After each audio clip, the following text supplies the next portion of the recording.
Romanian lettuce soup. I guarantee one of the best recipes in the world you've never heard of.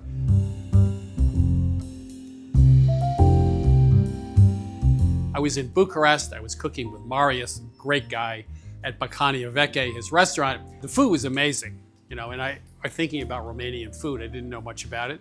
And the first recipe he did is said, let's do lettuce soup. And I said, are you crazy? I mean, what is it? Is it a cold soup? It turns out it's a hot soup. It uses lettuce. It sounds weird, and it tastes delicious. The great thing about this recipe is it starts with bacon, right? Or some other pork product. That means it's not just a wimpy soup with lettuce and some water and stock. It actually has a base to it, which I really like.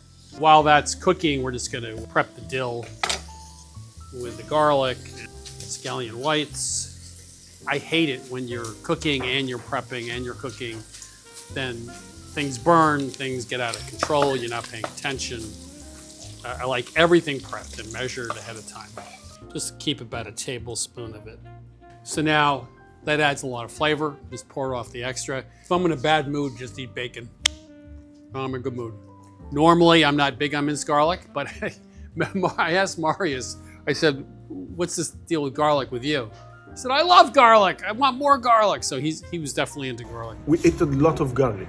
Italians are soft, like the pizza dough.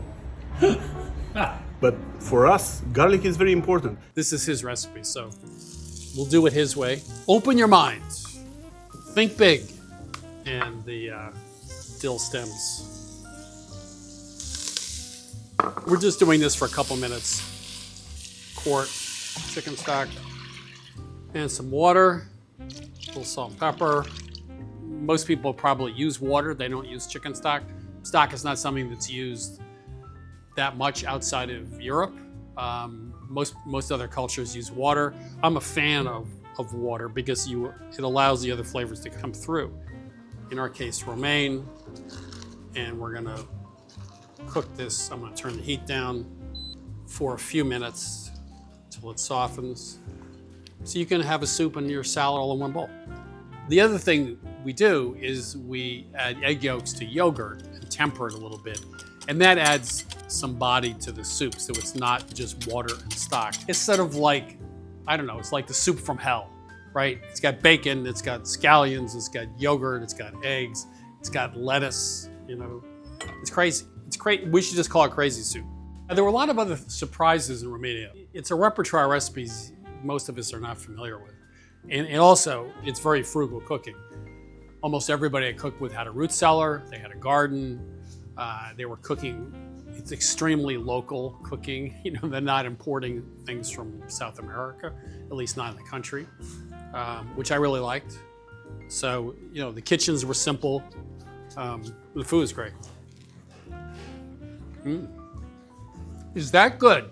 This is the hardest recipe I've ever done to explain why it works, because it has such unusual combinations of flavors. Okay, so we'll take a little of this liquid, temper it a little bit. You don't want the yogurt to separate. I'm going to turn the heat down. The higher the fat, the less likely it is to break. So heavy cream is more stable than half and half or milk or low-fat yogurt. Dill, you have scallions, you have bacon, so you have a lot of stuff going in. You have egg yolk and yogurt to give it some richness. So you think of lettuce soup, you think it's boiled lettuce or something. It's actually a lot more interesting than that. What I really love about this is it looks so healthy, and then you get this little bacon bit surprise. So I feel good. It has a light texture to it, has a light flavor to it, but the bacon gives it that foundation. It's a soup from nothing, essentially, and it has bacon.